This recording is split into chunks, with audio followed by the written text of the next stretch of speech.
बिस्मिल्लाहिर्रहमानिर्रहीम। Welcome to excellence online education. Physics class में खुशामदीद। फिजिक्स में हमने हमारा चैप्टर नंबर 4 चल रहा था।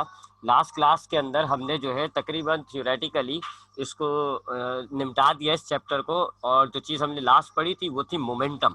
और मैंने आपको बताया था कि मोमेंटम जो है वो ऑब्जेक्ट का जो मोशन होता है उसकी ताकत को आप कहते हो कि ऑब्जेक्ट अगर जब चलना शुरू कर देता है तो उसमें आप कहते हो मोशन है। और उस मोशन की वजह से उसके अंदर जो एनर्जी होती है उस एनर्जी की वजह से उस मोशन की ताकत होती है। और उस ताकत को आप मोमेंटम कहते हो। जो ऑब्जेक्ट जो है ज़्यादा मोमेंटम रखेगा, इसका मतलब है उसमें उतनी ज़्यादा ताकत होती है, उतनी ज़्यादा एनर्जी होती है। और जिसमें कम मोमेंटम होता है उसमें जो है कम ताकत कम एनर्जी होती है। आज हमने जो सबसे पहले बात करनी है वो मोमेंटम से रिलेट एक लॉ है। उस लॉ को आप कहते हो law of conservation of momentum. Law of conservation of momentum. पहले तो हमने इस लॉ की बात करनी है, law of conservation of momentum. Conservation का मतलब होता है कोई चीज फिक्स अगर हो, तब्दील ना हो रही हो। ये जो कंजर्वेशन का वर्ड है इसका मतलब होता है कोई चीज अगर फिक्स हो, कोई चीज अगर तब्दील ना हो रही हो। ठीक है, अब इस लॉ को समझने के लिए इस लॉ की पहले तो स्टेटमेंट ध्यान में रख लें। इन an isolated system total momentum before and after collision would remain same, would remain same। ये है जी इसकी छोटी सी statement. In an isolated system total momentum before and after the collision would remain same. अब इस लॉ को समझने के लिए पहले तो एक चीज तो हम ये जो वर्ड आ रहा है आइसोलेटेड सिस्टम, पहले जरा इसको देख लेते हैं कि ये आइसोलेटेड सिस्टम क्या चीज होती है। उसके बाद फिर इस लॉ को देखेंगे। आइसोलेटेड सिस्टम कहते हैं जी ये जो वर्ड आ रहा है आपके सामने, ये आइसोलेटेड सिस्टम। आइसोलेटेड सिस्टम ऐसे सिस्टम को, ऐसे सिस्टम को हम कहते हैं जिसके अंदर बाहर से कोई फोर्स, कोई एनर्जी ना लगाई जा रही हो। यानी अगर आपके पास ये एक डब्बा मौजूद है, इसमें बाहर से कोई फोर्स ना लग रही हो, बाहर से कोई फोर्स ना लग रही हो, जितनी फोर्स जितनी एनर्जी है वो बस अंदर ही की है, कोई एक्सटर्नल आप कोई फोर्स को नहीं लगा रहे, ऐसे सिस्टम को आप कहते हो आइसोलेटेड सिस्टम। तो ये जो लॉ है ये आइसोलेटेड सिस्टम का होता है, यानी ऐसे सिस्टम का होता है जिसमें से बाहर से कोई फोर्स नहीं लग रही होती। जितनी भी फोर्सेस होती हैं वो अंदर सिस्टम में मौजूद होती हैं, बाहर से कोई फोर्स ऐड नहीं हो रही होती। अब ये लॉ क्या है जी, मैंने आपको बताया कंजर्वेशन का मतलब होता है फिक्स। कोई चीज अगर फिक्स हो, कांस्टेंट हो, तब्दील ना हो रही हो, उसको आप कंजर्वेशन कहते हैं। कंजर्वेशन ऑफ मोमेंटम का लॉ क्या होता है जी, सपोज करें जी आपके पास एक बॉक्स है और इसके अंदर ये एक 2 अदद बॉल है हमारे पास। ये दोनों मोशन के अंदर है, यानी हरकत में है, चल रही है। हमने पढ़ चुके हैं मोमेंटम कि जब भी कोई ऑब्जेक्ट मोशन के अंदर होता है, जब भी कोई ऑब्जेक्ट हरकत में होगा तो उसके अंदर क्या मौजूद होगा, मोमेंटम होगा। ज्यादा हो या कम हो, बहरहाल मोमेंटम जरूर होगा। जो चीज रुकी हुई होती है उसमें मोमेंटम नहीं होता। तो हमारे पास एक ये आइसोलेटेड सिस्टम है, हमारे पास ये एक आइसोलेटेड सिस्टम है और इसमें हमारे पास 2 बॉल है, एक ए और एक बी। सपोज करें जी ए का मोमेंटम जो है वो 10 है और बी का जो मोमेंटम है वो सपोज कर लें 20 है। तो टोटल हमारे पास मोमेंटम कितना हो गया जी, 10 + 20 30, 30 मोमेंटम है जी इनका। अब जाहिर बात है हमने कल भी पढ़ा हुआ, लास्ट क्लास में पढ़ा हुआ है कि मोमेंटम जो होता है उसका फॉर्मूला होता है एम वी, मास और वेलोसिटी पे डिपेंड करता है। तो सपोज कर ले, जाहिर बात है इनका एक का मोमेंटम मैंने ज्यादा लिया हुआ है, एक का कम लिया हुआ है, तो इसका मतलब है इनकी वेलोसिटी में फर्क होगा। और फर्क होने की वजह से चांसेस हैं कि ये बॉल्स आपस में टकराएंगी, आपस में टकराएंगी या इस कंटेनर से दीवार से टकरा के मुड़ जाएंगी, आपस में कोलिजन होता रहेगा। इसको ऐसा टकराव होता रहता है इनके अंदर, इसको आप कहते हो कोलिजन। कोलिजन होता रहता है, कोलिजन मतलब टकराव। तो अब इन बॉल्स में टकराव होगा। अब जब ये टक्कर खाएंगी तो मास तो तब्दील नहीं होगा, ये मास तो फर्क नहीं आएगा। फर्क होती है जी वेलोसिटी के अंदर।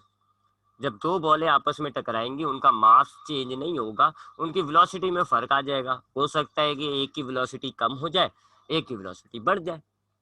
तो अब आपके पास ये 2 बॉल थी जिनका कोलिजन से पहले मोमेंटम था 30, ये टकरा गई, कोलिजन हुआ। अब सपोज करें जी ये कोलिजन के बाद है ये बॉल, और कोलिजन के बाद जब हम इनका मोमेंटम देखते हैं, इसका मोमेंटम फॉर एग्जांपल आ रहा है 14, इसका मोमेंटम आ रहा होगा 16, टोटल कर लें आप, अब भी 30 है। यानी कोलिजन होगा, कोलिजन से पहले का मोमेंटम और कोलिजन के बाद का मोमेंटम फिक्स होगा। एक आइसोलेटेड सिस्टम का जो टोटल मोमेंटम होता है वो चेंज नहीं होता, वो फिक्स रहता है। भले एक दफा टक्कर खाए, 2 दफा, अब ये बॉल दोबारा टक्कर खा ले, कोलिजन दोबारा तीसरी बार कोलिजन हो जाए, इनका ए और बी का कोलिजन हो जाए, अगर एक का, अब ए का 15 हो गया तो दूसरे का कितना हो जाएगा 15, क्योंकि टोटल होना चाहिए 30।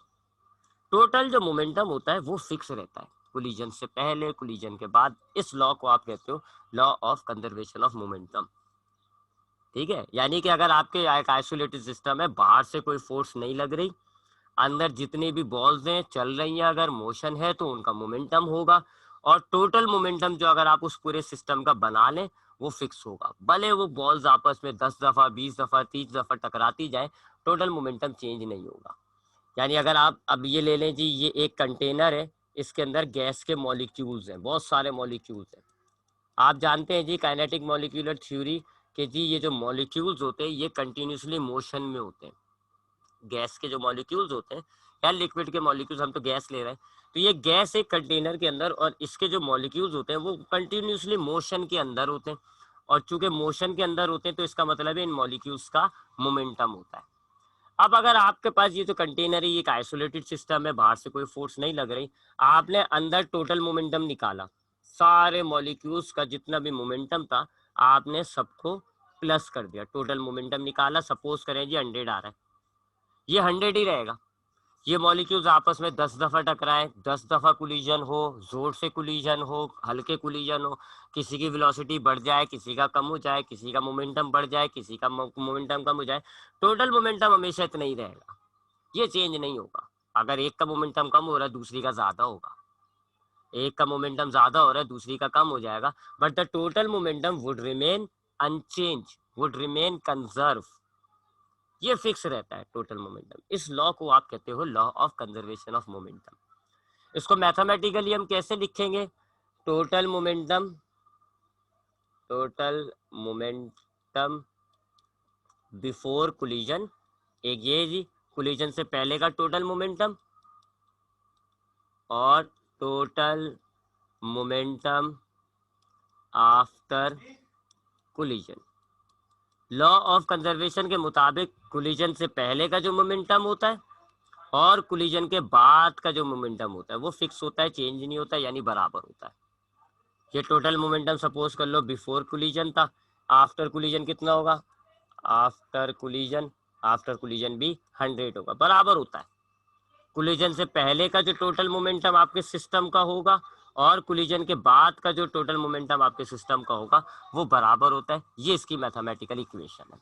तो law of conservation of momentum क्या है कि अगर आपके पास एक आइसोलेटेड सिस्टम होता है तो उस सिस्टम का जो टोटल मोमेंटम होता है वो चेंज नहीं होता, फिक्स होता है। यानी कोलिजन से पहले का जो टोटल मोमेंटम है वो ही कोलिजन के बाद का भी टोटल मोमेंटम होगा, चेंज ही नहीं होगा। इस लॉ को आप कहते हो law of conservation of momentum. अब इसकी अगर हम जरा मैथमेटिकल इक्वेशन बनाएं तो उसके लिए हम एग्जाम्पल लेते हैं जी कि ये हमारे पास दो बॉल हैं, एक ये बॉल ए और एक ये बॉल बी। बॉल ए का जो मास है सपोज करें वो m1 है और बॉल बी का जो मास है वो है m2। कोलिजन नहीं हुआ अब तक, कोलिजन से पहले इस वाली बॉल की, ए बॉल की वेलोसिटी आप कह लें u1 और बी बॉल की वेलोसिटी आप कह लें u2। ये कोलिजन से पहले की कहानी है। तो अब अगर हम इनका कोलिजन से पहले का टोटल मोमेंटम निकालते हैं तो पहली बॉडी जो है ये वाली, इसका टोटल मोमेंटम कितना हो जाएगा? मोमेंटम का फॉर्मूला आपको याद होगा, मास मल्टीप्लाई बाय वेलोसिटी। तो इस बॉडी का, ये जो आपकी पहली बॉडी है ये वाली बॉडी, इसका मोमेंटम कितना आ रहा है अभी? m1 u1, mass multiply by velocity. इसका मास है m1 और इसकी वेलोसिटी है u1, तो आपने दोनों को मल्टीप्लाई कर दिया, ये इसका मोमेंटम है। इसी तरह इस बॉडी का मोमेंटम कितना आएगा जी? मास मल्टीप्लाई बाय वेलोसिटी, तो इसका मास है m2 और इसकी वेलोसिटी है u2। तो ये दोनों बॉडीज का मोमेंटम हो गया कोलिजन से पहले, अगर आप दोनों को प्लस कर दें तो ये हो जाएगा टोटल मोमेंटम बिफोर कोलिजन। ठीक है जी, अभी टकराव तो मैंने आपको कहा नहीं है ना, अभी कोलिजन तो हुआ ही नहीं है। तो आपके पास दो बॉडीज हैं, एक बॉल ए एक बॉल बी, दोनों का मास है m1 m2, दोनों की वेलोसिटी है u1 u2। तो जो पहली बॉडी है ए बॉडी, उसका मोमेंटम हो गया m1 u1, और जो दूसरी बॉडी है उसका मोमेंटम हो गया m2 u2, यानी मास मल्टीप्लाई बाय वेलोसिटी, दोनों को ऐड कर दिया तो ये हो गया हमारे पास टोटल मोमेंटम बिफोर कोलिजन। अब सपोज करें जी कोलिजन हो गया, कोलिजन हो जाता है जी, टकराव हो गया, दोनों बॉल्स के अंदर टकराव हो गया, और टकराव के बाद अब दोनों बॉडीज जो है वो फिर दोबारा मूव कर रही हैं, चल रही हैं। ये आ गई आपके पास ए बॉडी, ये आपके पास आ गई बी बॉडी, लेकिन अब ये कोलिजन के बाद है, ग्रीन से बनाया हुआ है तो इसका मतलब है कोलिजन के बाद है। अब हम जानते हैं जी मास चेंज नहीं होता, मास फिक्स होता है, मास चेंज नहीं होता, मास फिक्स है। तो अब भी ए बॉडी का मास जो है वो m1 होगा और बी बॉडी का मास जो है वो m2 होगा। चेंज होती है खाली वेलोसिटी, वेलोसिटी में फर्क आ गया, कोलिजन के बाद किसी की कम हो गई, किसी की ज्यादा हो गई। तो हम कह लेते हैं जी कि ए बॉडी की जो वेलोसिटी है वो हो गई v1 और बी की हो गई v2। तो कोलिजन से पहले देख ले दोनों का मास कोलिजन के बाद सेम है, वेलोसिटी में फर्क आ गया। कोलिजन से पहले इनकी वेलोसिटी थी u1 u2 और कोलिजन से बाद इनकी वेलोसिटी हो गई v1 और v2। अब आप देखें जी इनका मोमेंटम क्या बनता है, इस बॉडी का मोमेंटम बन जाएगा m1 v1 mass multiply by velocity, और जो बी बॉडी है इसका मोमेंटम बन जाएगा m2 v2, दोनों को ऐड कर दें तो ये हो जाएगा total momentum after collision, total momentum after collision. ठीक है जी, तो ये जो है आपके पास हो गया जी कोलिजन से पहले का टोटल मोमेंटम, और ये हो गया आपके पास कोलिजन के बाद का मोमेंटम। लॉ ऑफ कंजर्वेशन के मुताबिक ये दोनों मोमेंटम कोलिजन से पहले और कोलिजन के बाद, ये दोनों टोटल मोमेंटम बराबर होते हैं। तो according to law of conservation of momentum, total momentum जो है वो टोटल मोमेंटम बिफोर कोलिजन बराबर होगा total momentum after collision. Values डाल दें तो हमारे पास टोटल मोमेंटम कोलिजन से पहले टोटल मोमेंटम कितना था, m1 u1 plus m2 u2, और कोलिजन के बाद हमारे पास टोटल मोमेंटम कितना है, m1 v1 plus m2 v2। ये आपके पास जो स्टेटमेंट है ये वाली, ये कहलाती है law of conservation of momentum का मैथमेटिकल एक्सप्रेशन। तो ये हमने law of conservation of momentum देख लिया। मैं दोबारा बताता हूँ, एक आइसोलेटेड सिस्टम क्या होता है, एक ऐसा सिस्टम जिसके अंदर बाहर से कोई फोर्स नहीं लग रही होती। Law of conservation of momentum के मुताबिक एक आइसोलेटेड सिस्टम के अंदर जो टोटल मोमेंटम होता है कोलिजन से पहले या कोलिजन के बाद वो एक ही जैसा होता है, अनचेंज होता है, बराबर होता है। कोलिजन से पहले जितना मोमेंटम है उतना ही कोलिजन के बाद भी टोटल मोमेंटम रहेगा। इस लॉ को आप कहते हो law of conservation of momentum. हमने इसकी मैथमेटिकल एक्सप्रेशन के लिए क्या करा जी, हमने इसकी मैथमेटिकल एक्सप्रेशन के लिए ये एग्जांपल ली, दो बॉल्स हैं ए और बी, दोनों का मास m1 m2 है, कोलिजन से पहले भी और कोलिजन के बाद भी। कोलिजन से पहले इसकी जो पहली बॉडी की वेलोसिटी है वो u1 है और दूसरी बॉडी की जो वेलोसिटी है वो u2 है। तो दोनों का मोमेंटम कितना हो गया, m1 u1 m2 u2, दोनों को प्लस कर दिया, ये हो गया आपके पास टोटल मोमेंटम बिफोर कोलिजन। अब बॉल्स टकराती हैं, कोलिजन होता है, दोनों की वेलोसिटी में फर्क आ जाता है। पहली बॉडी की वेलोसिटी हो गई v1, दूसरी बॉडी की वेलोसिटी हो गई v2। तो अब पहली बॉडी का मोमेंटम हो गया m1 u1 और दूसरी बॉडी का मोमेंटम हो गया m2 uv2, दोनों को ऐड कर दिया, ये हो गया टोटल मोमेंटम आफ्टर कोलिजन। तो ये जो है आपके पास टोटल मोमेंटम बिफोर कोलिजन, ये हो गया total momentum after collision. Law of conservation के मुताबिक ये दोनों बराबर होते हैं, यानी ये वाली स्टेटमेंट और ये वाली इक्वेशन बराबर है। ये नीचे आपने लिख दिया, m1 u1 plus m2 u2 is equal to m1 v1 plus m2 v2। इस लॉ को, इस स्टेटमेंट को आप मैथमेटिकल एक्सप्रेशन बोलेंगे। अब इसमें याद रख लिएगा, इसके अंदर जरा वेरिएबल्स देख लिएगा एक दफा।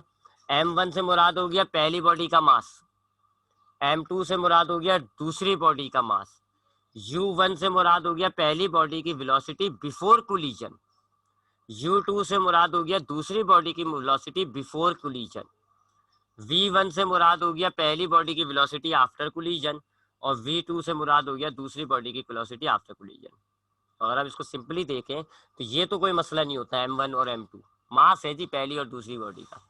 u से मुराद होता है बिफोर कोलिजन वेलोसिटी, टकराव से पहले वाली वेलोसिटी u से मुराद होता है। अब अगर 1 लगा हुआ है तो पहली बॉडी, 2 लगा हुआ है तो दूसरी बॉडी की। बट u का मतलब क्या होगा, ऑब्जेक्ट कोलिजन से पहले क्या वेलोसिटी रखता है, और v जो होता है इसका मतलब होता है आफ्टर कोलिजन वेलोसिटी, टकराव के बाद क्या वेलोसिटी है। अगर v के साथ 1 लिखा हुआ है तो पहली बॉडी की बात हो रही है, 2 लिखा हुआ है तो दूसरी बॉडी की बात हो रही है। तो ये बातें जरा ध्यान में रख लिएगा।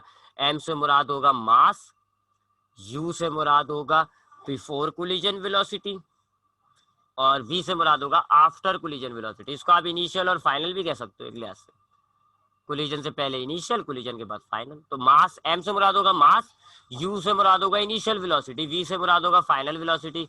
1 और 2 आपकी बॉडी है जी, पहली और दूसरी बॉडी। तो इस लॉ को आप कहते हो law of conservation of momentum. अब हम इसके बाद आगे बढ़ते हैं जी। हमने ये chapter theoretical point of view से मुकम्मल तौर पर पढ़ लिया, law of conservation of momentum रहता था, हमने वो भी पढ़ लिया। अब मैंने आपको बताया था कि 2 डेरिवेशंस हैं, और उन 2 डेरिवेशंस के बाद फिर हम न्यूमेरिकल स्टार्ट करेंगे। तो हम पहली डेरिवेशन कर रहे हैं जी केस 1। केस 1 को पढ़ने से पहले थोड़ा सा टेंशन वाले मामलात को दोहरा लेते हैं। मैंने आपको टेंशन के बारे में बताया था कि अगर आपके पास एक स्ट्रिंग, एक धागा, एक रस्सी है और आप उस पर मास बांध दें तो अब इस रस्सी पर एक फोर्स डिवेलप हो जाएगी जिसको आप कहते हो टेंशन। क्यों डेवलप होती है? क्योंकि जो मास आपने बांधा है उस पर वेट एक्ट कर रहा होता है नीचे की तरफ। थर्ड लॉ के मुताबिक एक अपवर्ड फोर्स पैदा हो जाएगी धागे में, और उस अपवर्ड फोर्स को आप टेंशन कह रहे हो। फिर मैंने आपको ये भी बताया था कि अगर ये दोनों फोर्सेस बराबर होती है, यानी टेंशन वेट बराबर है, तो बॉडी जो है वो रुकी हुई होगी, रेस्ट में होती है। अगर आप बोले जी वेट ज्यादा है टेंशन की निस्बत, ये ज्यादा है, तो चूंकि ये नीचे की तरफ लेकर जा रहा है तो बॉडी जो है वो डाउनवर्ड जाएगी, नीचे जाएगी। और अगर हम कहते टेंशन ज्यादा है वेट कम है, तो फिर ऑब्जेक्ट जो है वो अप होगा, ऊपर जाएगा।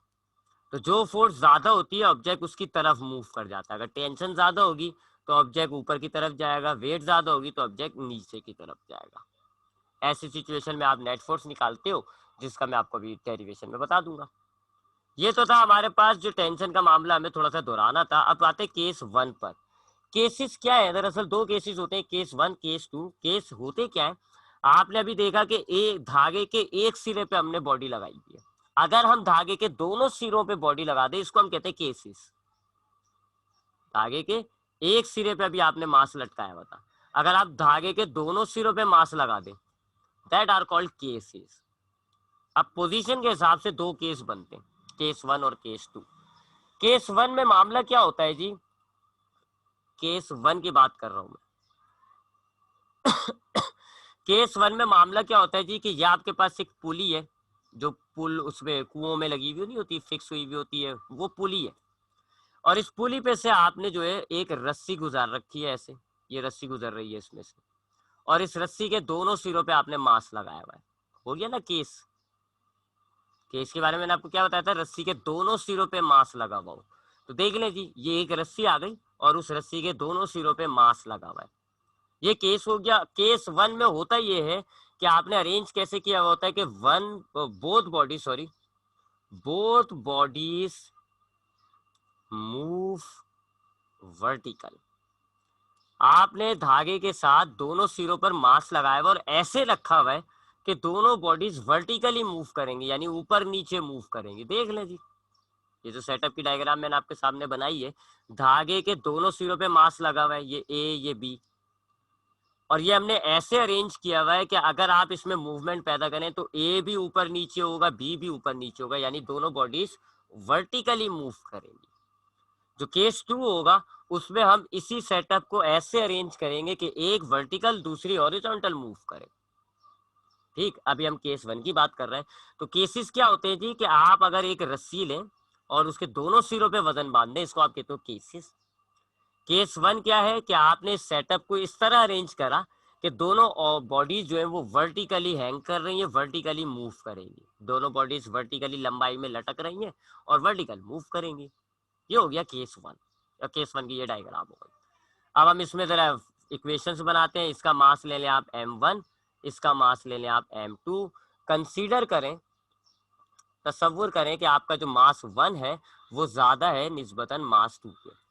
m1 is greater than m2, यानी मास 1 ज्यादा है, भारी है, मास 2 कम है, हल्का है। अब अगर आप तराजू के दोनों सिरों में से एक सिरे में वजन ज्यादा डाल दे तो क्या होता है, वो नीचे जाता है, और दूसरा वाला क्या होता है, ऊपर जाता है।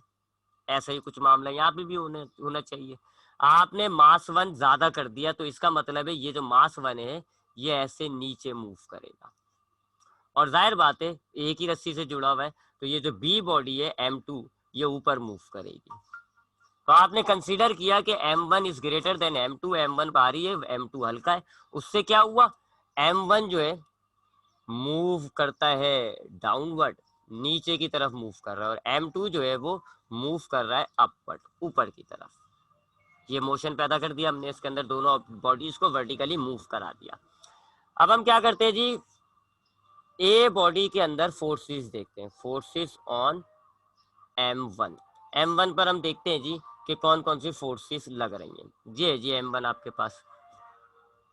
अगर हम देखें तो इस m1 को खाली देखें आप, एक धागे के साथ वजन लटका हुआ है। ऐसी सिचुएशन में पहली फोर्स जो होती है वो ऐसी होती है जी W1 बोलेंगे आप, क्योंकि ये पहली बॉडी की बात हो रही है। तो पहली फोर्स जो इस ऑब्जेक्ट में लग रहा होगा वो इसका वेट होगा जो इसको नीचे की तरफ लेकर जाना चाह रहा है, यानी W1 एक्टिंग डाउनवर्ड, नीचे की तरफ एक्ट कर रही है। पहली फोर्स तो ये हो गई। फिर हमें पता है कि जी ऐसी सिचुएशन में धागे में एक फोर्स पैदा हो जाती है ऊपर की तरफ, जिसको आप टेंशन कहते हो। तो दूसरी फोर्स हो गई टी, यानी टेंशन, जो कि ऊपर की तरफ लग रही है, एक्टिंग अपवर्ड। तो ये जो आपके पास पहली बॉडी है m1, दो फोर्सेस लग रही हैं इस पे, एक W1 एक टेंशन। W1 नीचे, टेंशन ऊपर। मैंने आपको बताया अगर ये दोनों फोर्सेस बराबर होती बॉडी रुकी हुई होती, लेकिन बॉडी रुकी हुई नहीं है, बॉडी तो नीचे जा रही है, देख लें नीचे जा रही है। और जब ऐसा सिचुएशन होता है कि ऑब्जेक्ट नीचे जा रहा होता है तो भी नीचे वाली फोर्स ज्यादा होती है, यानी W1 ज्यादा है, टेंशन कम है। S m1 is moving downward, चूंकि ये नीचे जा रहा है लिहाजा हम क्या कहेंगे, W1 greater than tension. W1 ज्यादा है क्योंकि वही तो है जो नीचे लेके जा रही है, टेंशन कम है। अच्छा, जब आपके पास दो फोर्सेस होती हैं, एक ज्यादा एक कम, आपके पास दो फोर्सेस होती है जैसे अभी यहाँ हो रहा है, दो फोर्सेस हैं, एक W1 और एक टेंशन, एक ज्यादा एक कम, तो ऐसी सिचुएशन में हम नेट फोर्स निकालते हैं, नेट फोर्स निकालते हैं ऐसी सिचुएशन में, जिसको आप F कहते हो। और कैसे निकालते हो, ज्यादा वाली फोर्स में से माइनस कर दें कम वाली को, यानी बड़े में से छोटे को माइनस कर दें। बड़ी फोर्स कौन सी है, W1, माइनस कर दें छोटी फोर्स कौन सी है, टेंशन। फॉर्मूले डालें, फोर्स का फॉर्मूला होता है ma, वेट का फॉर्मूला होता है mg, टेंशन का फॉर्मूला हम बनाना चाह रहे हैं। आपने फॉर्मूले डाल दिए, क्योंकि यहाँ मास 1 है लिहाजा आप m को 1 कर दें। ये आपके पास हो गई इक्वेशन नंबर 1। ठीक,